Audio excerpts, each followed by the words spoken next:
एक साल पहले हमने कन्याकुमारी से कश्मीर तक भारत जोड़ो यात्रा की थी। 4000 किलोमीटर हम चले। हजारों लोग,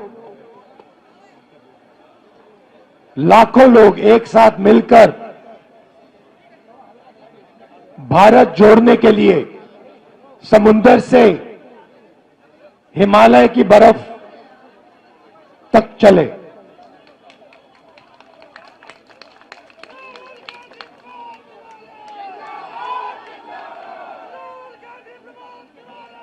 भैया बोलने दीजिए, ये आप नारे बाद में।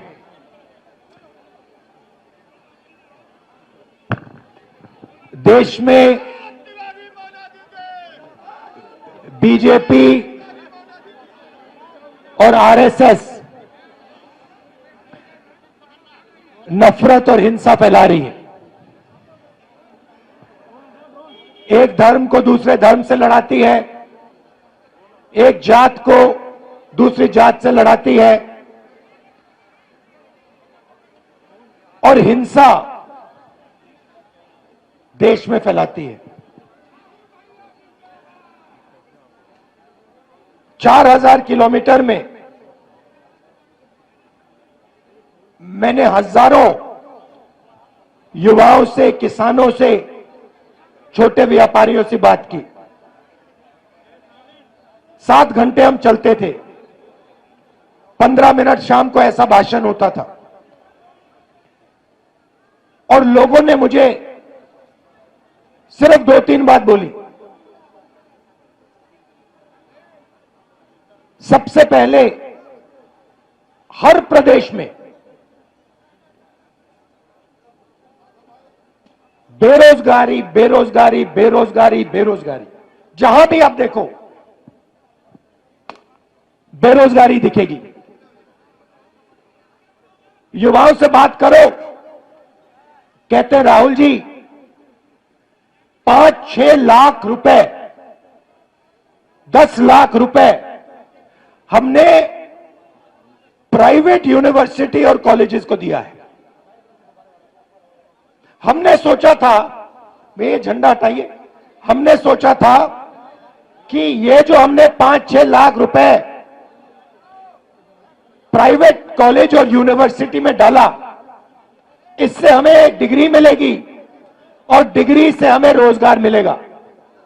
हमने रोजगार पाने के लिए यह शिक्षा ली है। यह कॉलेज की degree, medical degree, legal degree, ये हमने ऐसे नहीं ली, हमने ये रोजगार पाने के लिए ली है। और 5-6 लाख, 10 लाख खर्च करने के बाद हमें पता लगता है कि प्राइवेट कॉलेज और यूनिवर्सिटी वालों ने हमारा पैसा ले लिया,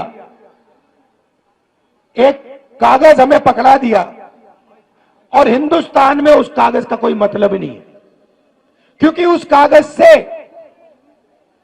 हमें रोजगार तो नहीं मिलता। दूसरों ने कहा राहुल जी हम पढ़ते हैं और फिर एग्जाम के दिन पेपर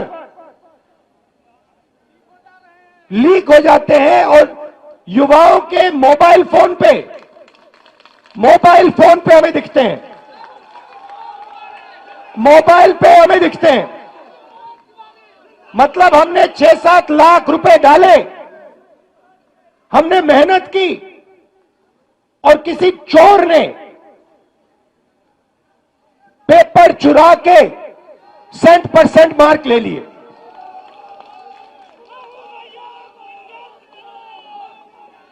अब जब ये मेरे पास आते थे, नहीं सुनो, डिस्टर्ब मत करो, जब भी मेरे पास ये आते थे, युवा आते थे, कन्याकुमारी से लेकर कश्मीर, हर प्रदेश में मैं उनसे पूछता था भैया एक बात बताओ। पूछना नहीं चाहिए मगर मैं पूछता था, भैया मुझे बात बताओ तुम्हारी जात क्या है। और 90% लोग, कोई मुझे कहे मैं पिछड़ा हूं, कोई मुझे कहे मैं दलित हूं, कोई मैं कुछ कहे मैं आदिवासी हूं। और जब जनरल कास्ट वाला मेरे पास आता था, मैं पूछता था भैया तुम्हारे माता पिता अमीर है या गरीब? वो कहता था गरीब है।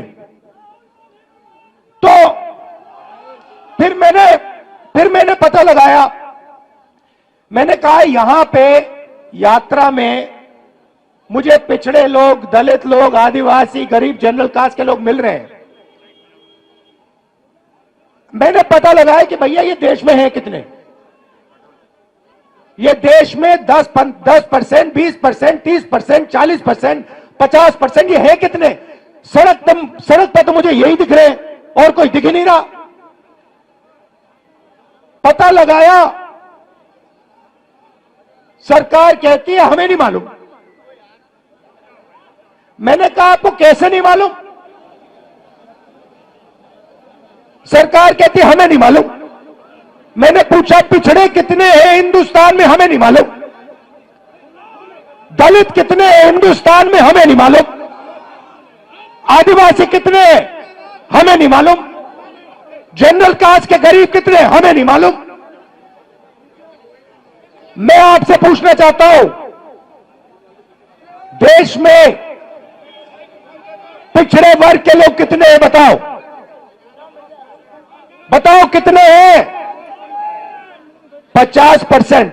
आपका नाम क्या है? पूरा नाम? गोविंद सिंह जाटव जी। पिछड़ी जात के 50% आपने कहा, ठीक है। दलित कितने? 15%। आदिवासी कितने? 8%। 50, 15 और 8 कितना हुआ? 73%। 73% आबादी, 73% आबादी दलित, आदिवासी, पिछड़े। भैया शांत हो जाइए, डिस्टर्ब मत कीजिए। अब यहां मैं भीड़ में पूछना चाहता हूं, यहां पे पिछड़े लोग कितने? हाथ उठा के दिखाओ। ये देखो 50%। दलित कितने? हाथ उठा के दिखाओ। आदिवासी यहां कम है, ठीक है। अब मैं आपसे पूछना चाहता हूं, यहां पे मुझे भीड़ में पिछड़े और दलित तकरीबन 50-60% दिख रहे हैं, ठीक है। अब मैं आपसे पूछना चाहता हूं, हिंदुस्तान की सबसे बड़ी कंपनियों में मैंने मालिकों की लिस्ट निकाली है। 200 सबसे बड़ी कंपनियों की लिस्ट में दलित, आदिवासी, पिछड़े कितने?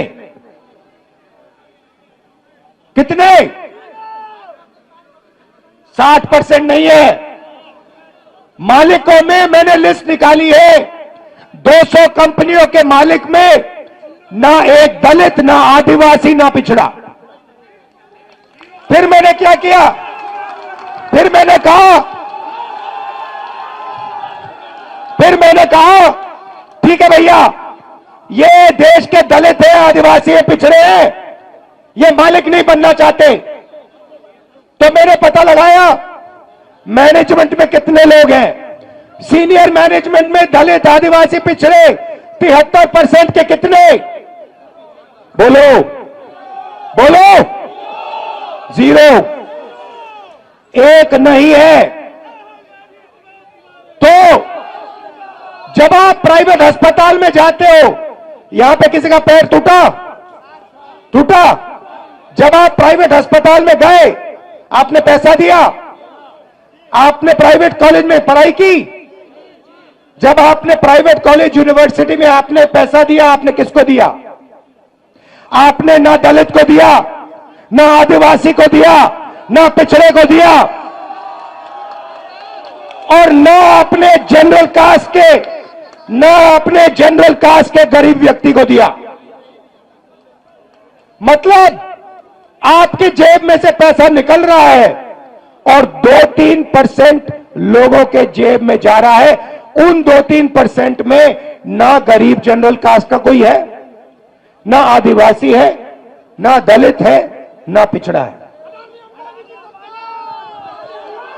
अब सुनिए, अब आप कहोगे मुझे, देखो हम दलित हैं, हम आदिवासी हैं, हम पिछड़े हैं, आप हमारे लिए सपना देख रहे हो, आप चाहते हो कि कॉर्पोरेट हिंदुस्तान में हम भी जाए, मगर हम में इस सपने को देखने का दम नहीं है।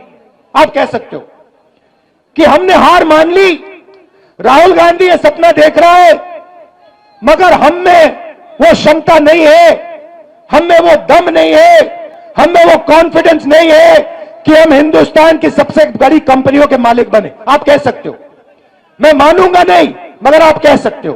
तो फिर चलो, आप कंपनियों में नहीं हो तो फिर मुझे बताओ, मीडिया में आपके कितने लोग, मीडिया में आपके कितने लोग? अब देखो मैडम, आपका नाम क्या है? हाँ, पूरा नाम? हाँ,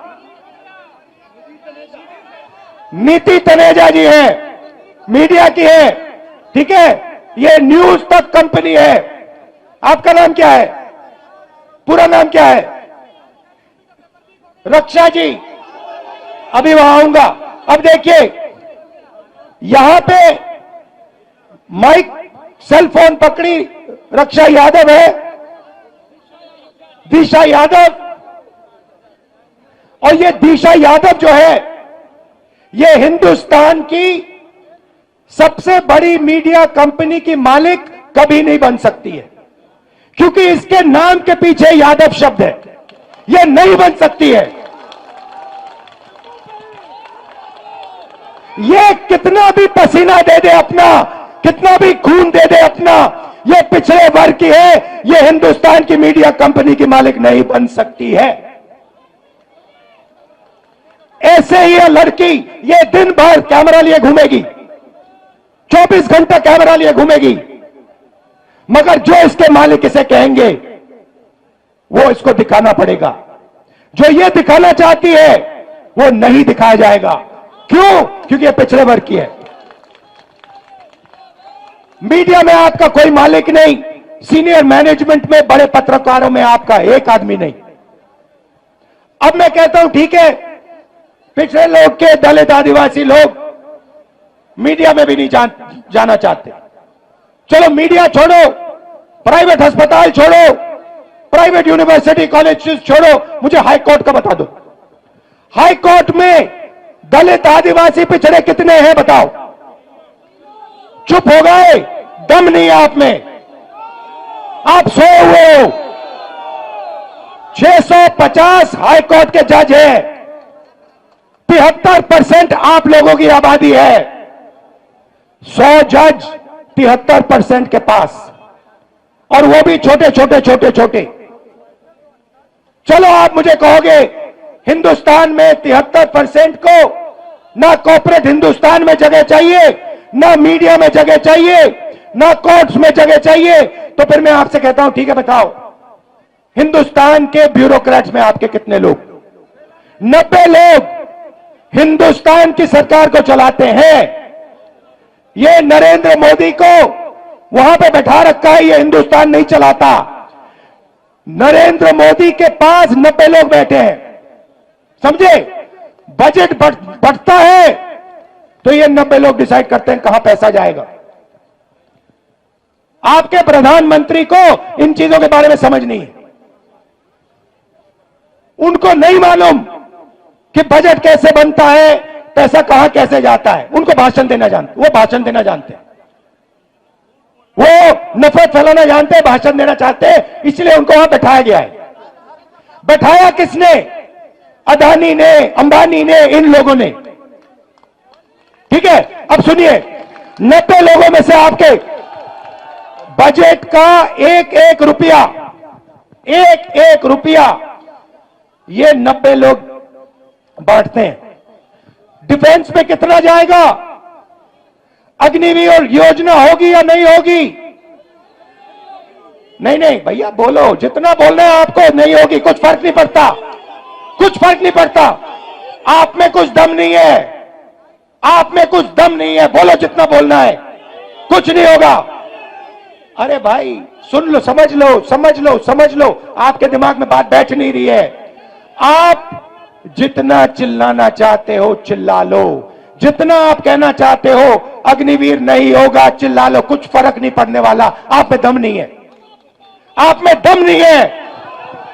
अग्निवीर होगा, अग्निवीर होगा। क्यों? क्योंकि अदानी चाहता है इसलिए अग्निवीर होगा, मोदी चाहता है इसलिए अग्निवीर होगा। कैसे? वो क्या दम नहीं है आप में? कैसे नहीं होने देगा? हो रहा है। आप चिल्लाते हो और कुछ नहीं करते, दम नहीं है आप में। 73% में दम नहीं है। सुलह रख, मैं बताऊंगा आपको रास्ता, मैं रास्ता बताऊंगा, मगर दम नहीं है तुम लोगों में। तुम लोग सोए हुए लोग हो। मैं खुल के तुम्हारे सामने बोल रहा हूं, तुम लोग सो गए हो। 73% हिंदुस्तान का जो बब्बर शेर है, जो इस देश को चलाता है, जो इस देश को आगे ले जाता है, वो सो गया है, डर गया है। ये देश की सच्चाई है। आप कहो जितना कहना है अग्निवीर नहीं होगा, अग्निवीर नहीं होगा, नहीं होगा। 73% में दम नहीं है। होगा, कैसे नहीं होगा? अदानी ने डिसाइड किया होगा, होगा। नरेंद्र मोदी ने डिसाइड किया होगा, होगा। 90 ब्यूरोक्रेट्स ने डिसाइड किया है, होगा, होगा। दम नहीं है तुम में। अब सुनो, अब सुनो, 90 लोगों में से आर्मी में कितना पैसा जाता है वो डिसाइड करते हैं, स्वास्थ्य में कितना जाएगा वो डिसाइड करते हैं, किसान बिल वो डिसाइड करते हैं। 90 में से आपका कितना? 90 में से दलित आदिवासी पिछड़ों की कितनी भागीदारी मुझे बताओ? 90 में से 3 ओबीसी, 3 दलित, 1 आदिवासी, 90 में से 7 आपके। और सुनो, पता कहां बैठे? बड़ी बड़ी मिनिस्ट्री में नहीं बैठे, डिफेंस मिनिस्ट्री में नहीं बैठे, फाइनेंस मिनिस्ट्री में नहीं बैठे। कहां बैठे? छोटे से कमरे में बैठे हैं पीछे। और उनको कहा जाता है तुम लोग चुप हो जाओ, ज्यादा बकवास मत करो, नहीं तो तुम्हारा एसीआर उड़ा दिया जाएगा। एसीआर समझते हो? नहीं समझते। एनुअल कॉन्फिडेंशियल रिपोर्ट, जिससे पिछड़े ब्यूरोक्रेट्स की, दलित ब्यूरोक्रेट्स की, आदिवासी ब्यूरोक्रेट्स की रोज हत्या होती है। एसीआर नाम समझ लो।